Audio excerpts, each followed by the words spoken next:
started. Okay. So we stated it in the Mishnah. So we're beginning on second line from the bottom on 43b. So right where the Gemara starts on 43b v'haksiv. So we stated in the Mishnah that the Kohen Gadol would shecht, he would slaughter the bull, then he would give the blood to a Kohen who was responsible to mix the blood while he went and performed the avoda of the Ketores. And we said that the Kohen who's mixing the blood was standing on the fourth row of the Azara, the fourth row of tiles of the Azara. The Gemara is going to question that. V'haksiv, asking Gemara, but does it not state in the pasuk B'chal Adam lo yeh ba'oel moed that b'vo'ol lechaper that no man is permitted, no person is permitted to be inside the heichal, inside the building of the Beis Hamikdash during the time that the Kohen Gadol is performing the avoda of the Ketores. So if that's the case, then how can we say that this Kohen who's mixing the blood was standing inside the heichal mixing the blood? Right? He's not allowed to be there. He's not allowed to be inside the heichal. So Amar Rabbi Yehuda answers Tantanim. Rather, we interpret the Mishnah shel heichal. So it means the fourth row before the heichal, the fourth row in front of the heichal. So it means he's standing in the Azara, in the courtyard, not inside the heichal itself. So therefore, it is there he's permitted to stand because he's not standing inside the heichal. So he's not in violation of V'chal Adam lo yeh ba'oel moed. He's standing outside the heichal. So the Gemara is now going to go deeper into this halacha. Tanu Rabbanan, V'chal Adam lo yeh ba'oel moed.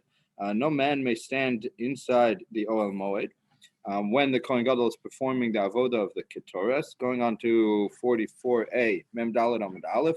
Yachol afilu ba'azara. Perhaps I might think that even in the Azara, even in the courtyard, they would be forbidden from standing.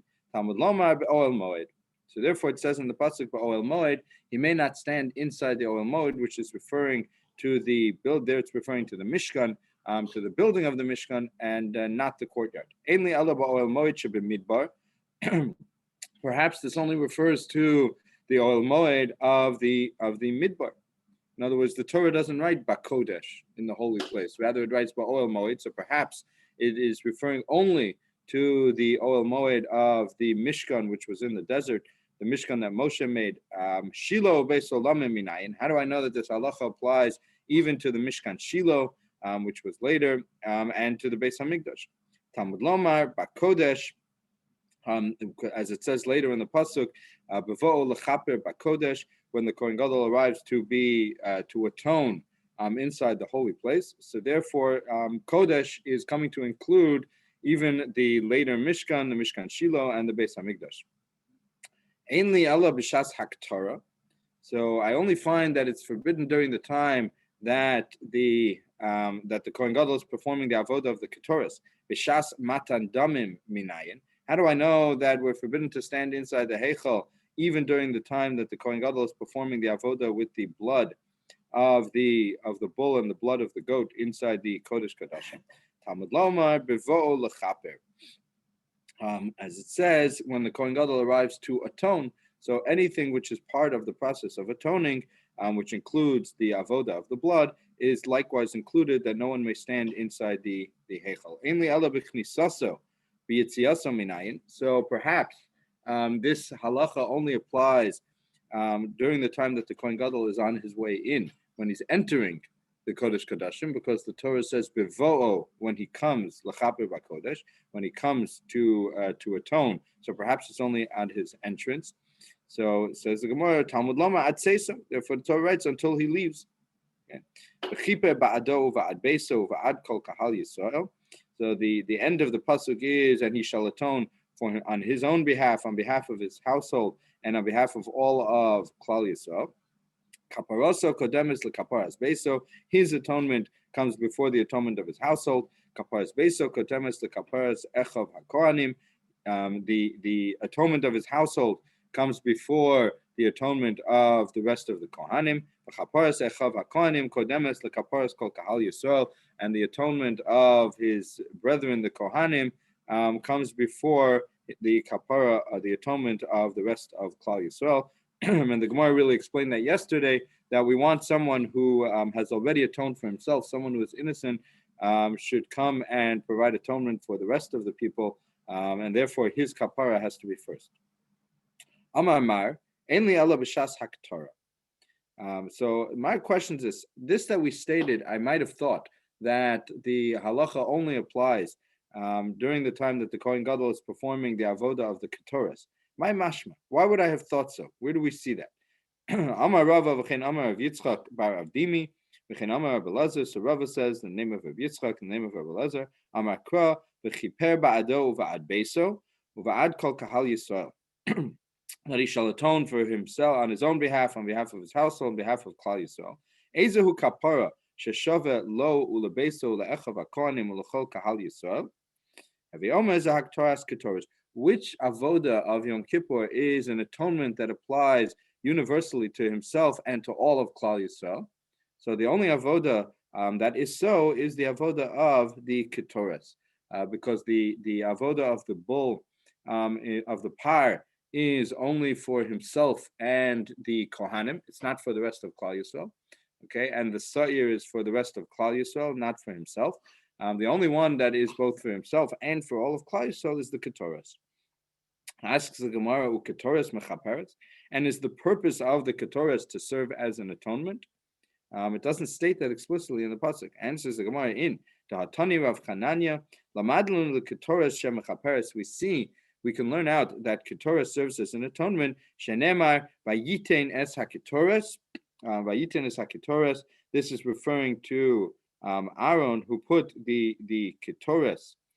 He burned the Ketoras. Vayichaper ala'am, and he atoned on behalf of the people. So Aaron went and he burned Ketoras, and through that he was able to stop the plague that was killing out the Bnei Yisrael. And you see, the pasuk says, "Vayichaper la'am," he atoned on behalf of the people. So you see that Ketoras serves as an atonement. But Tana de Rabbi Shmuel, and in the base medrash of Rabbi Shmuel, it's stated as well, "Alma Ketoras mechaperes." What does Ketoras come to atone for? Al lashon hara. It atones for the sin of lashon hara. And where do we see that? Yavadava shebechashai v'yechaper al maaseh chashai. So something which is done in seclusion, in secret, which is the Ketoras, which is done in seclusion in the Kodesh Kodashim, should come and atone for a sin which is generally done in secret, when people sort of whisper lashon hara to each other, and they don't state it publicly. So therefore, the Ketoras comes and serves as an atonement for lashon hara. Tanan Hasan. So we learned in the Mishnah portion, Mibein ha'ulam v'lam mizbeach b'shas haktorah. So not only would they remove themselves from the heichal, but they would likewise remove themselves from the area between the ulam, between the building of the mikdash, and the area of the azara that's between the ulam and the mizbeach. So it would remove themselves from the entire area up to the point of the mizbeach. So, which is more than we've stated so far. So far, we've stated they remove themselves from the heichal. Now it's stating that they remove themselves even from bein ha'ulam v'lam mizbeach. So, Amar Belazar lo shanu ela b'shas haktorah de heichal. That this statement that they would remove themselves from the ulam, from between the ulam and the mizbeach, that is referring to when the ketoras is being brought in the heichal. So this is referring to the everyday ketoras, which is brought in the heichal on the mizbeach hazav, on the gold mizbeach, and at that time, when they're burning the ketoras, so they would remove themselves from even bein ha'ulam v'lam mizbeach. And the basic idea that the Gemara is saying is that we would take we would go one level back from where the avoda is being done. So when the avoda is being done in the Kodesh Kodashim, we only have to remove ourselves one level from the heichal, but then they're permitted to stand in the azara between the ulam and the mizbeach. But if the avoda is being done in the heichal itself, okay, by the Mizbeach Hazav, then we have to remove ourselves not only from the Heichal, okay, because that's where avodah is being done, but even one level removed from that, from the area of Bein HaUlam V'la Mizbeach, the area between the Ulam and the Mizbeach. Rabbi, again, please, what is the Ulam exactly? Okay, so the Ulam is, if you've seen a picture of the Beis Hamikdash, so there's a long, narrow building, and then there's a wider area in front, right, which is part of the building, but it extends out to the sides. So it's before the courtyard. Before the courtyard, correct. And the area that we're referring to here, so we'll come back later, we'll come back to the area of the Ulam itself, that halacha, but the area that we're referring to now is the courtyard from the entrance to the Ulam to the Mizbeach. Okay, so that area of the courtyard, they would remove themselves entirely from that area. So Amar Belazar lo shanu ela b'shas haktorah de heichal. That was only referring to when they're bringing the ketoras on the Mizbeach Hazav, on the gold Mizbeach in the heichal. Aval b'shas haktorah de lefnai v'lefnim, but during the time when the haktorah of lefnai v'lefnim, when the ketoras is being brought in the kodesh kadashim, meheichal parshi mibena ulam v'la Mizbeach lo parshi, then they only have to remove themselves from the heichal, from the building of the Beis Hamikdash, but not from the area of the courtyard. Okay, again, because we have to remove ourselves we have to be one level removed from where the avoda is being done. Masif Rav Ada bar Ahava questioned the statement. V'amrila kedi. Some say that was kedi. Rabbi Yossi Omer kishem sheportion mibena ulam v'la mizbeach b'shas haktorah. Just as we have to remove ourselves from the ulam, from between the ulam and the mizbeach during the time of the burning of the ketoras, kach portion b'shas matan par kohen mashiach upar halam davar shel tzibur u'seiri avodas kochavim. So there are three other karbanos whose blood is brought inside the building of the Beis Hamikdash. So on a regular karban, the blood is put on the outside mizbeach in the courtyard, brought on the mizbeach hachitzon, on the outside mizbeach in the courtyard. There are only three other karbanos where the blood is brought inside the building of the Beis Hamikdash, and the blood is then sprinkled on the in front before the paroches, before the curtain. So it's not brought inside the Kodesh Kadashim. That only occurs on Yom Kippur, but it's brought before the paroches, before the curtain, separating before in front of the Kodesh Kadashim, and it's brought on the Mizbeach HaZahav, on the gold Mizbeach. And they are the Par Kohen Mashiach, the bull that's brought by a Kohen Gadol if he sins. So he has to have a separate korban, which is different than your standard korban chatas. He brings a special korban, which is called the Par Kohen Mashiach. Par Helem Davar Shal Tzibor. Par Kohen Mashiach means the bull of the Kohen who is anointed, which is referring to the Kohen Gadol. Par Helem Davar Shal Tzibor, and the bull which is brought in a case where the Bezdin issued a ruling regarding a halacha of something which would carry the onesh of kares, not the death penalty, but kares at the minimum, okay? Which normally an individual, if he sinned without knowing in such a case, if he sinned unintentionally, in such a case would bring a korban chatos, would bring a private korban chatos. If, however, the case was where Bezdin issued a ruling, okay, permitting a certain action, okay, they issued a ruling permitting a certain action, okay, and for example, they issued a ruling that something would be permitted to be done on Shabbos, and all of Klal Yisrael then, or the majority, I should say, the majority of Klal Yisrael followed this ruling of Bezdin, and they then did this action, they performed this action on Shabbos, and later, Bezdin realized they had made a mistake, they had made an error, okay. They correct their mistake, obviously, they issue a new ruling. However, the majority of Klal Yisrael has sinned, right, following this ruling. So in that case, the individual does not bring his own korban chatas, okay? Rather, a single korban is brought. It's known as the bull of He'elam Davar Shal Tzibor, when a mistake made by the entire tzibor, the majority of the tzibor, by the entire congregation. So in that case, Bezdin brings a special korban, the parhel and davar shel tzibur. The individual is not liable because he's following. They are following the ruling of Bezdin. Okay. In this case, when the majority of the tzibur follows the ruling of Bezdin, then a single korban is brought, and this korban has a different process than your standard korban chatas. And the blood is brought inside the heichal, inside the building of the Beis Hamikdash, and it's sprinkled before the paroches, before the curtain separating between the Kodesh and the Kodesh Kadashim. Okay, and the last one is Seirei Avodas Kochavim. Again, a korban which is brought if Klal Yisrael has sinned again based on the ruling of Bezdin.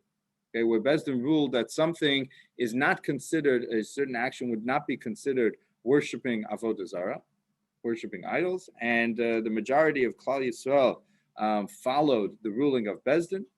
Okay, again in such a case. Okay, and then Bezdin realized that they were in error.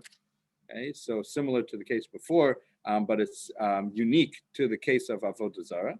So in that case as well, a single korban is brought. This one is a sa'ir, a goat, and likewise it's brought inside the heichal and sprinkled before the paroches, before the curtain separating between the Kodesh and the Kodesh Kadashim.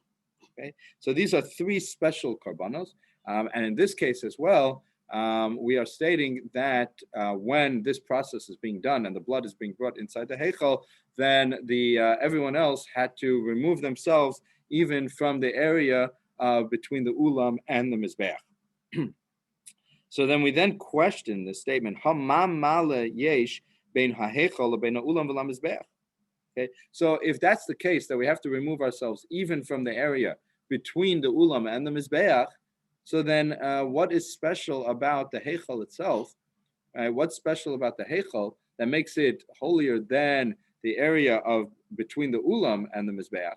There doesn't seem to be any distinction because we have to remove ourselves from the heichal, and likewise we have to remove ourselves from the area between the ulam and the mizbeach. So it seems to be an identical halacha that applies to both of them. So what ma'ala, what higher level of kedusha applies to the heichal? So the Gemara answers, "Ela shebeheichal portion bein b'shas haktara ubein shelo b'shas haktara." From the heichal, we have to remove ourselves whether it's during the time of the burning of the ketores, or even not during the time of the burning of the ketores. And we'll see what that means. But between the ulam and the mizbeach, we're only required to remove ourselves during the time of the burning of the ketores. So the Gemara now, why did the Gemara quote this? Because the Gemara is going to use that as a platform for a question. B'shas haktara miha parshi.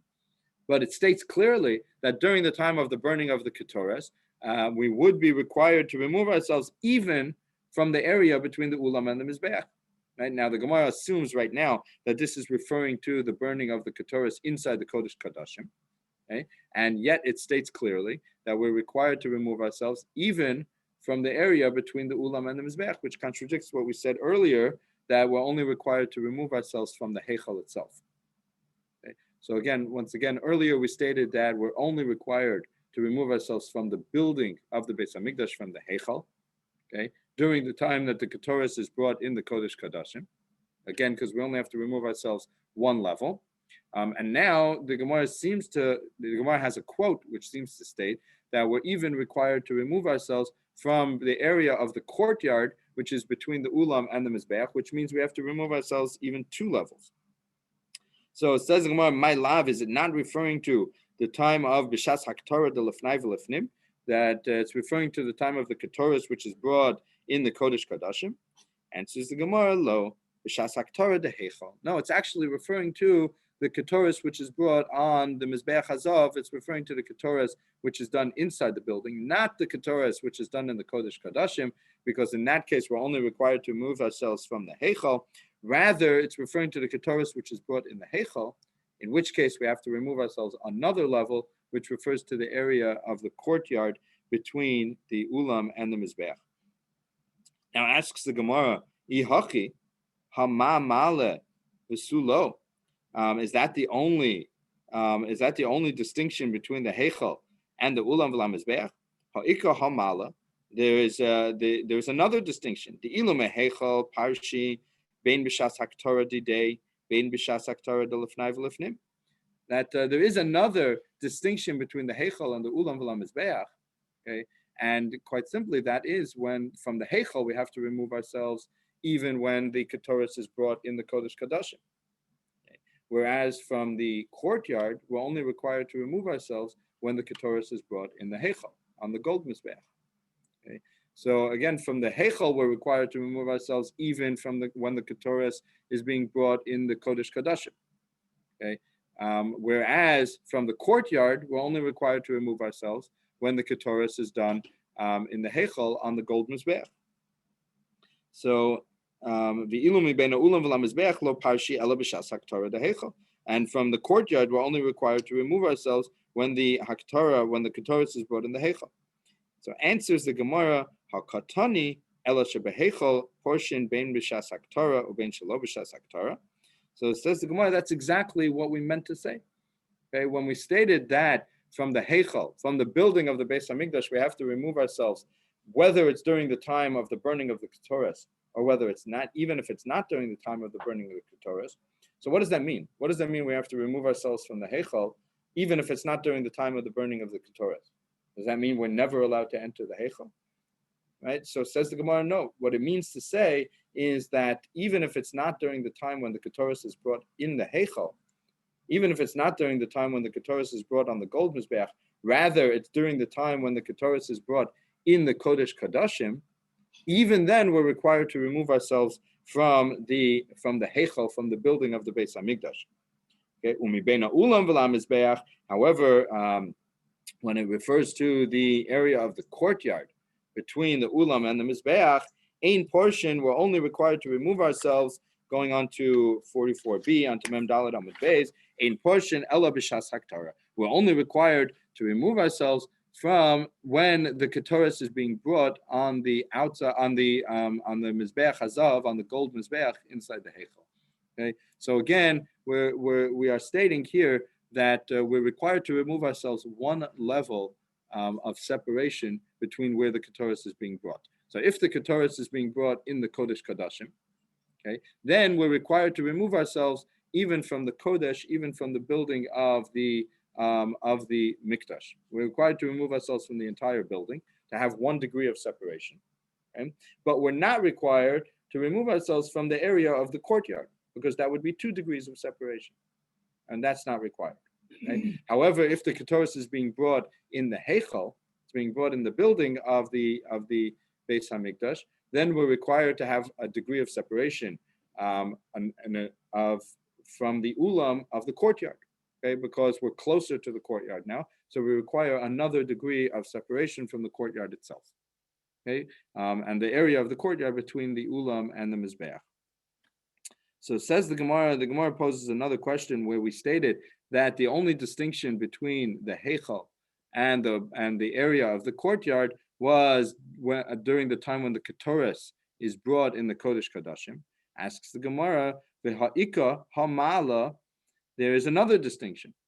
Okay, there's another higher level of kedusha, of holiness to the heichal. The ilu meheichal parshi bein b'kedusha didei or bein b'kedusha delifnai v'lifnim. From the heichal, we're required to remove ourselves, whether it's during the time of the sprinkling of the blood in the heichal itself, meaning before, in front of the parochas, in front of the curtain, or even during the time when the blood is brought inside the kodesh kadashim. And even during the time that the blood is brought in the kodesh kadashim, we're required to remove ourselves from the heichal.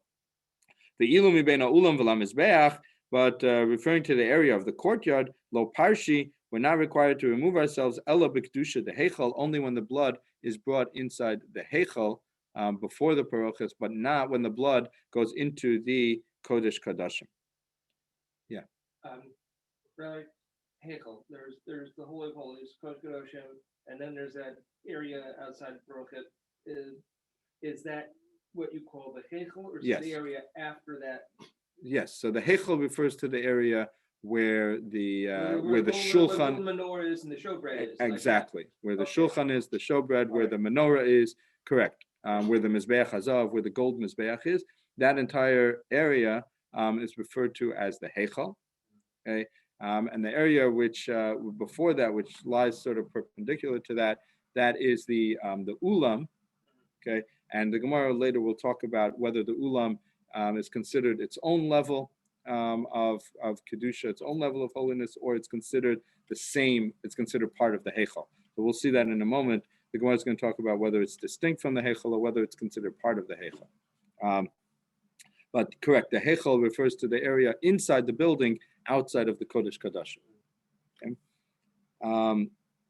So the Gemara asks that from the Heichal we're required to remove ourselves even when the blood is brought inside the Kodesh Kodashim. Okay? Whereas the outside area, the area of the courtyard, we're only required to remove ourselves when the blood is brought in the area of the Heichal, not when it's brought inside the Kodesh Kodashim.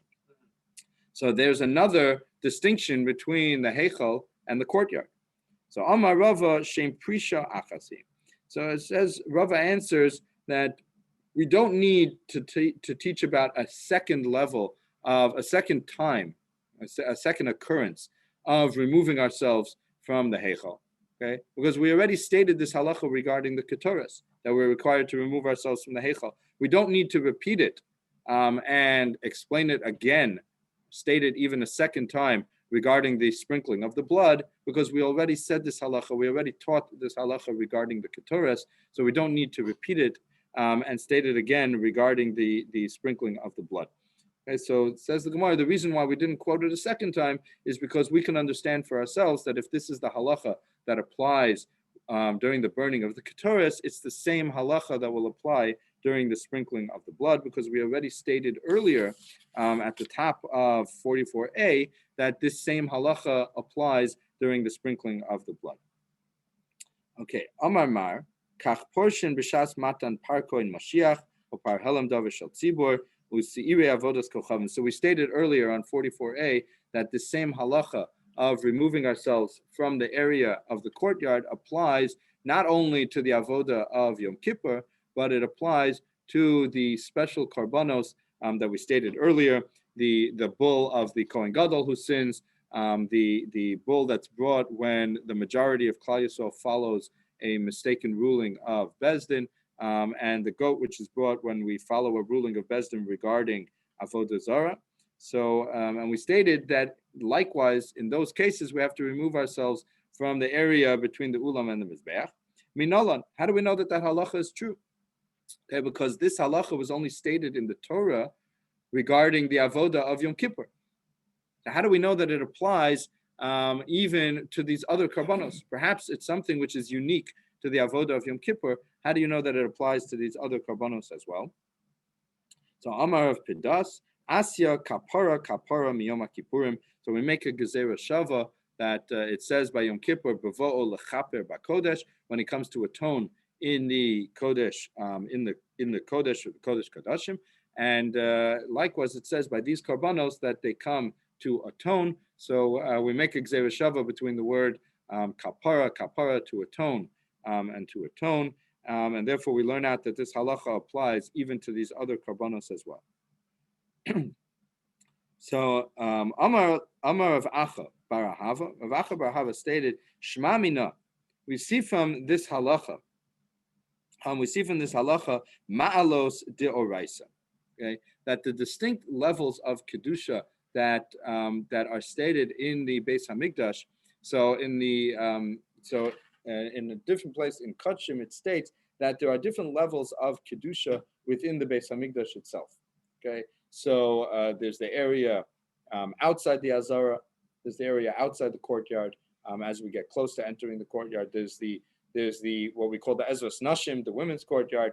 And then there's a level called the Ezras Yisrael, which is the area where a Yisrael, a non-Kohen, is permitted to enter. Then there's the area called the Ezras Kohanim, where only the Kohanim may enter.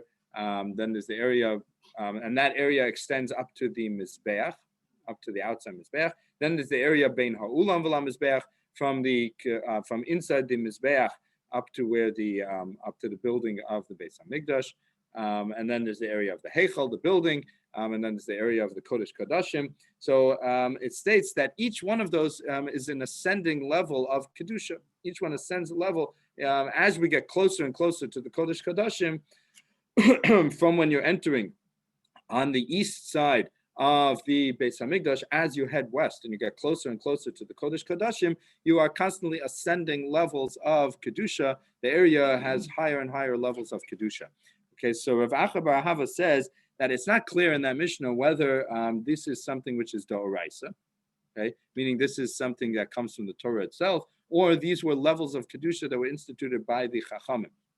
So says Rav Acha bar Ahava, from here, from this halacha of removing ourselves from the building of the Beis Hamikdash or from the area of the courtyard, it's clear that these distinct levels of Kedusha are actually Deoraisa. Rashi explains there would be halacha l'Moshe miSinai.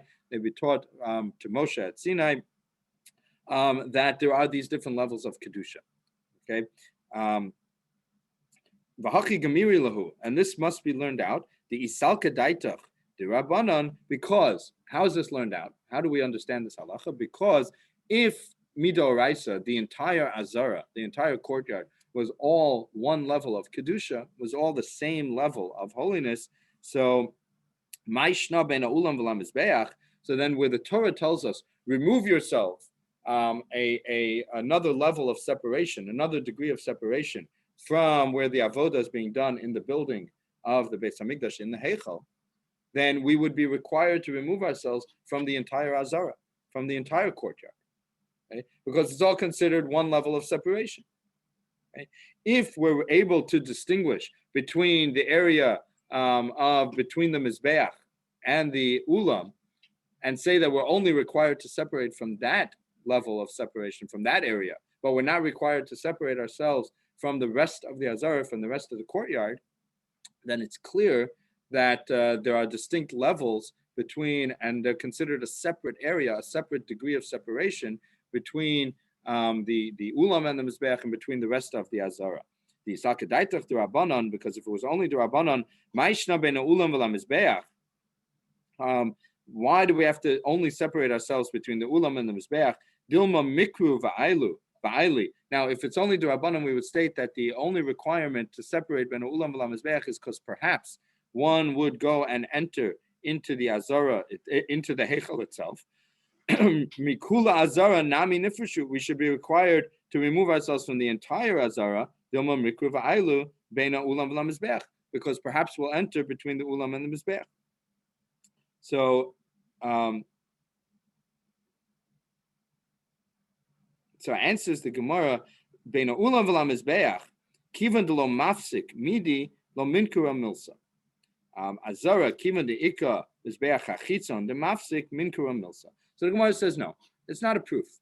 We can even say that it's only D'Rabbanan, but there's an easy way of distinguishing between the area between the Ulam and the Mizbeach and the rest of the Azara, okay? Namely the Mizbeach hachitzon, the outside Mizbeach, right, which was 32 amos by 32 amos, so it's it's quite a landmark. It's hard to miss, right? So that will clearly distinguish between, oh, I know I can go this far, but I can't go past the Mizbeach, right? So we don't have to worry that somebody's going to make a mistake and go beyond the Mizbeach, because it's very clear where the lines of demarcation are, right? However, from between the Ulam and the Mizbeach, we're concerned that once we're past the Mizbeach, then there's no clear line to distinguish, and therefore we have to remove ourselves from the entire area.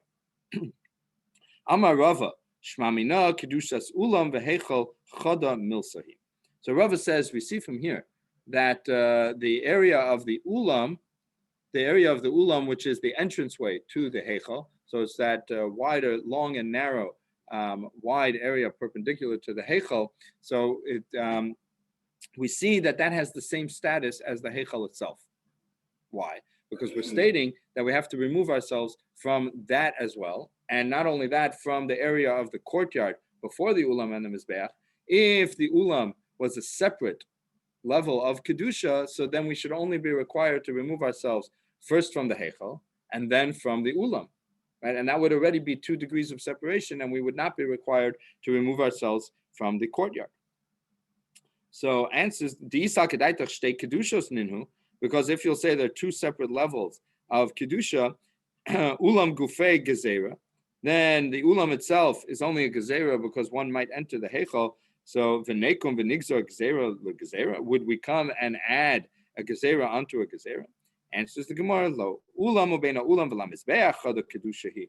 Heichal v'ulam shtei kedushos. So I can answer you that it's not a proof, because I can say that no, perhaps there's a distinction between the heichal and the ulam, and really those are considered two separate levels. However, the ulam and the heichal, the ulam and the azara, okay, so that area of the ulam and the azara are actually considered all one level. So even though the ulam is inside the building, okay, nevertheless, since it's not within the area of the heichal itself, so it's outside the area of where the menorah is, where the mizbeach hazav, the gold mizbeach is, and the area of the shulchan, and there was no avoda that was done in the ulam. So perhaps the area of the ulam and the azara are considered one single level, and therefore we have to remove ourselves from that entire area. But the ulam and the heichal are actually considered two separate levels.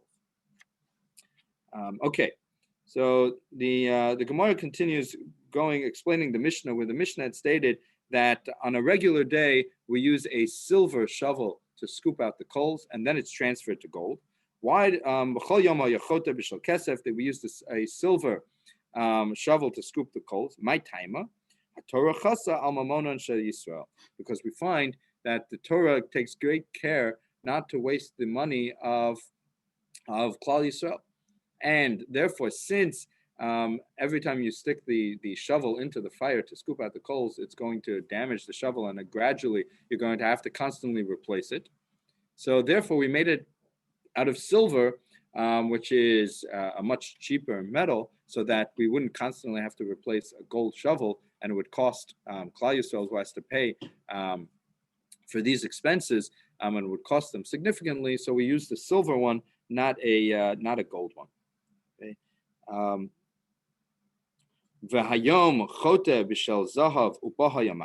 However, on Yom Kippur, we don't want to require the Kohen Gadol to have to transfer the coals a second time. So we don't want to add to his avoda, and therefore we say that he uses the gold shovel to scoop out the coals, and then he's able to bring that directly to the Kodesh Kodashim. My timer, why is this so? Mishum chulsha the Kohen Gadol, because of the weakness of the Kohen Gadol, again, because he's fasting and he was up the entire night, right, and he might be elderly. So therefore, we try and make the avoda as easy as possible. So therefore, we don't require him to scoop with one shovel and then transfer it to another shovel. He simply scoops it up and brings it directly into the Kodesh Kodashim.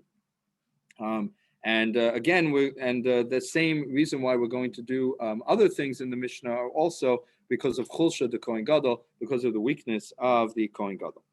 B'chol yom b'shal arba'as kabin. So the Mishnah stated on a regular day, we would scoop with a shovel that held 4 kav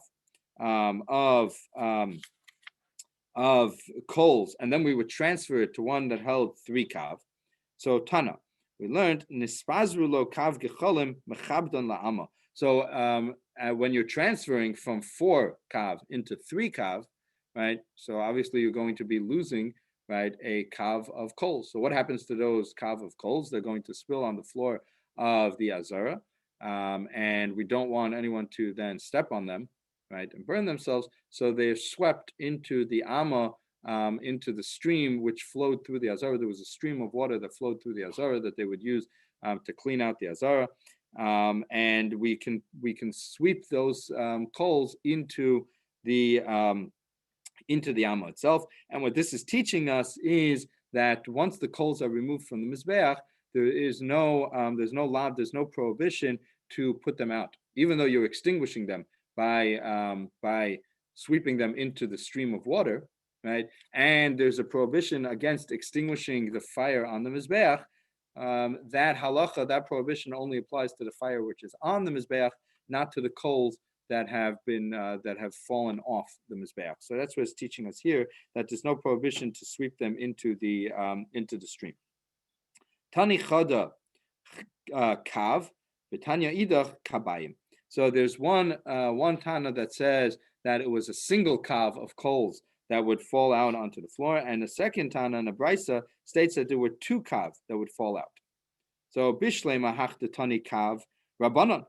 So if you say that a kav would fall out, so it makes sense. That follows the opinion of the rabbanon of our Mishnah, that stated that you scooped up with a shovel of 4 kav, you poured it into one of 3 kav, so 4 minus 3 is 1. So a single kav would fall out. So it's the rabbanon. Velo Rabbi Yossi. So that is that is the rabbanon. Ella hachdetani kabayim mani lo rabbanon velo Rabbi Yossi. So, however, the opinion that says 2 kav, it doesn't fit with any opinion stated in the Mishnah.